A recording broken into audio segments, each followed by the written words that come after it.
OPS बहाली के बाद कंगाल हुई सुक्खू सरकार। एचआरटीसी कर्मियों का वेतन देने की हालत में नहीं। 11,000 के करीब एचआरटीसी एम्प्लॉयज को लगाकर कुल 15,000 बोर्ड निगम कर्मियों को नहीं मिली लास्ट मंथ की सैलरी। डिप्टी सीएम से वार्ता के बाद गत माह हड़ताल स्थगित कर चुकी एचआरटीसी ड्राइवर यूनियन के अध्यक्ष ने प्रदेश सरकार को फिर दी प्रोटेस्ट तेज करने की चेतावनी। सरकार का पक्ष रखते हुए सीएम के कैबिनेट रैंक के मीडिया सलाहकार नरेश चौहान बोले 2-3 दिन में जारी हो जाएगा बोर्ड निगम कर्मियों का वेतन। आर्थिक मामलों के जानकारों के अनुसार 1,36,000 के करीब कर्मचारियों को ओल्ड पेंशन के लिए वर्तमान में 1,000 करोड़ तो आने वाले सालों में पड़ सकती है 25,000 करोड़ तक के एनुअल बजट की जरूरत। बार 75,000 करोड़ के कर्ज का रोना रो रही सुक्खू सरकार पर दर्जन भर कैबिनेट रैंक के सलाहकार बोर्ड निगम अध्यक्ष व सीपीएस तथा डिप्टी सीएम की नियुक्ति को भी अपने करीबियों पर सरकारी खजाना लुटाना करार दे रहे हैं विरोधी दल। पूर्व सीएम जयराम ठाकुर के अनुसार उनकी सरकार ने महज 25,000 करोड़ का कर्ज लिया, जबकि 50,000 करोड़ छोड़ गई थी पहले की वीरभद्र सरकार। ओवरड्राफ्ट व आर्थिक कंगाली दूर करने के लिए 1,000 संस्थान बंद किए जाने, पेट्रोल डीजल के दाम बढ़ाने व 6,000 आउटसोर्स कर्मचारियों को नौकरी से निकालने का मुद्दा भी सड़क से सदन तक भुना रही है भाजपा। ना सैलरी ना पेंशन आज तक मिली। मैं पूछना चाहता हूँ, चाहे सरकार बीजेपी की हो चाहे सरकार कांग्रेस की हो, कि ये सौतेला व्यवहार जो है एचआरटीसी के साथ क्यों किया जाता है? क्या एचआरटीसी के कर्मचारी काम नहीं करते हैं? मेरा जो मानना है वो एचआरटीसी का कर्मचारी दिन और रात 24 घंटे सेवाएं दे रहा है। हिमाचल रोड ट्रांसपोर्ट कॉरपोरेशन के कर्मचारी हैं, उनको जो है इस महीने की सैलरी नहीं मिली थी, लेकिन अमूमन ये 10 तारीख तक मिल जाया करती थी। इस बार इसमें मुझे लगता है 2-3 दिन की देरी हुई है, लेकिन अभी मुझे जो जानकारी प्राप्त हुई है एमडी ट्रांसपोर्ट से कि ये आज या कल में जो है इनकी सारी सैलरीज जो है रिलीज हो जाएगी। करोड़ रुपए के घाटे के आसपास खड़े हुए हैं, या कर्मचारियों की देनदारियां हैं या पेंशन की देनदारियां हैं या दूसरी दिक्कतें हैं। और एचआरटीसी की रोज की कमाई जो है, हमारी जो है महीने की जो कमाई है वो है 65 करोड़ रुपया। इतनी बसें हम चलाते हैं, 3142 रूटों पे चलाने के बाद हमारी 65 करोड़ रुपए आए हैं, और हमारा जो खर्चा है हर महीने 144 करोड़ रुपया है। 11 गाड़ियां जो हैं वॉल्वो के जो हमारा फ्लीट है उसमें शामिल किए हैं। 76 बसेज हमारे अपने फ्लीट में वॉल्वो की हो गई हैं, और लगभग 1.25 करोड़ रुपए के आसपास की ये बस है, और पूरी तरह सारी फैसिलिटीज से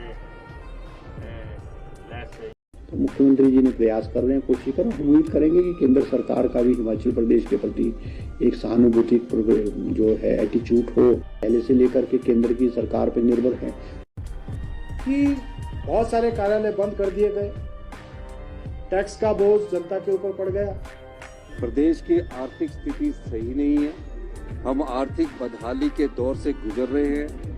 अभी कुछ और लोन भी उठाया जाएगा। जयराम ठाकुर जी कुछ जानते हैं कि उन्होंने हमको कितने कर्जे के बोझ के नीचे दबाना था। जब हमें भी हिमाचल प्रदेश जो है वो संचालन के लिए मिला तो सत्ता प्राप्त हुई थी, तो उस वक्त ऐसा नहीं था कि लोन था ही नहीं, लगभग 50,000 करोड़ रुपए का लोन उस वक्त था। तो जल्दबाजी में कई बार बातचीत हो जाती है। मैं दोनों मुख्यमंत्रियों जिससे भी इस संदर्भ में जल्दी ही बात करूंगा। तो कांग्रेसियां ने नवा स्यापा छेड़ता जी,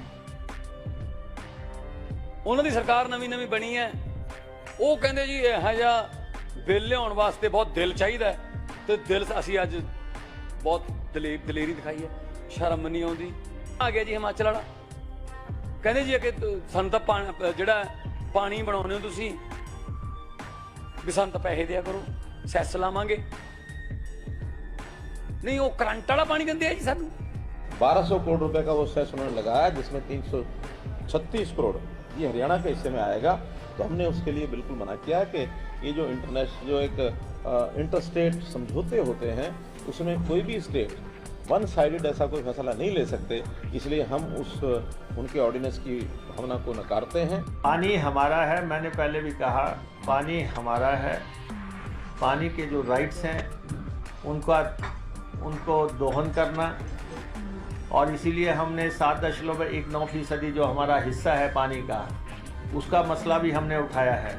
इसीलिए हमने चंडीगढ़ में हिमाचल का जो 7.19% हिस्सा है उसका मसला भी हमने उठाया है। अपनी 10 इलेक्शन गारंटी में से ओपीएस की पहली गारंटी पूरी करते ही हिमाचल की सुखविंदर सुक्खू सरकार आर्थिक मोर्चे पर धराशायी हो गई है और अब हालत ये हो गए है कि बोर्ड निगम कर्मियों को आधा जून बीत जाने के बावजूद राज्य सरकार मई माह की सैलरी जारी नहीं कर पाई है।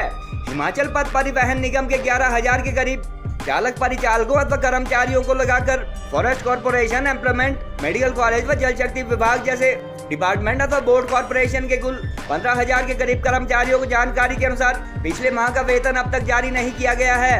महीनों का ओवर टाइम एरियर रोके जाने के मुद्दे पर गत 15 मई को परिवहन विभाग देख रहे डिप्टी सीएम मुकेश अग्निहोत्री के आश्वासन और बातचीत के बाद हालांकि निगम कर्मचारियों ने हड़ताल वापस ली थी, मगर वेतन के मुद्दे पर एचआरटीसी यूनियन के नेता अब ज्यादा खराब मूड में नजर आ रहे हैं। एचआरटीसी ड्राइवर यूनियन के स्टेट प्रेसिडेंट मान सिंह ने जल्द वेतन व अन्य ड्यूज न मिलने की सूरत में एक बार फिर प्रदेश सरकार को ड्राइवर कंडक्टर के हड़ताल पर जाने की चेतावनी दे दी है। चालक यूनियन प्रदेश अध्यक्ष मान सिंह ठाकुर ने कहा कि यदि सरकार आर्थिक बदहाली के दौर में है तो सभी विभागों के कर्मचारियों को वेतन रोकना चाहिए, न कि केवल एचआरटीसी से सौतेला व्यवहार किया जाना चाहिए।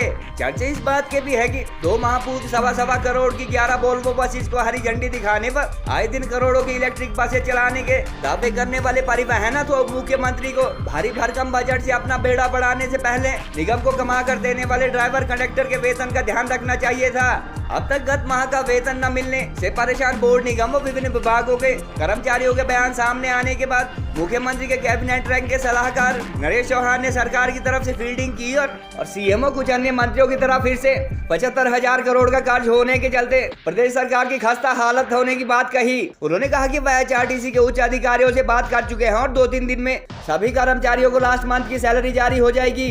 बार बार आर्थिक बदहाली का रोना रो रही प्रदेश की कांग्रेस अथवा सुक्खू सरकार के तनख्वाह न देने की हालत में पहुंचने को लेकर कुछ बेरोजगार सोशल मीडिया यूजर ओपीएस के डिसीजन को लेकर तीखे तंज कस रहे हैं और अगले चुनाव में कर्मचारियों के दम पर बेड़ा पार न होने की चेतावनी भी सरकार को दे रहे हैं। इससे पूर्व भाजपा अथवा प्रमुख विपक्षी दल अपनी आर्थिक सेहत सुधारने के लिए प्रदेश सरकार द्वारा 1,000 के करीब विभिन्न इंस्टीट्यूट बंद किए जाने, डीजल व पेट्रोल के दाम बढ़ाए जाने तथा 6,000 के करीब आउटसोर्स कर्मचारियों को नौकरी से निकाले जाने को लेकर सड़क से सदन तक तीखे तंज कस चुके हैं। इसके अलावा सरकार की कमाई के लिए भांग की खेती को लीगलाइज किए जाने के कदम को जहां केंद्रीय मंत्री अनुराग ठाकुर प्रदेश के युवाओं को नशे में धकेलने की कवायद करार दे चुके हैं, वहीं हरियाणा व पंजाब जैसे पड़ोसी राज्यों से वाटर सेस से करीब 4,000 करोड़ की कमाई को लेकर दोनों राज्यों के मुख्यमंत्रियों द्वारा तीखी प्रतिक्रिया दिए जाने के बाद प्रदेश के सीएम और डिप्टी सीएम कोई बयान तक जारी नहीं कर पा रहे हैं। 75,000 करोड़ के कर्ज को लेकर अपना पल्लू झाड़ते हुए पूर्व मुख्यमंत्री जयराम ठाकुर पहले ही स्पष्ट कर चुके हैं कि उनकी सरकार ने महज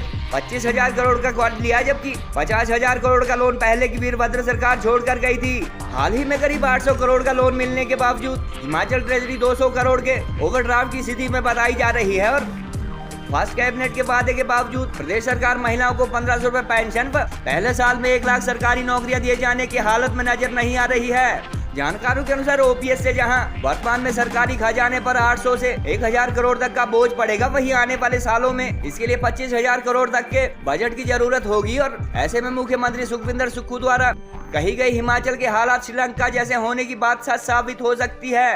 ना सैलरी ना पेंशन आज तक मिली।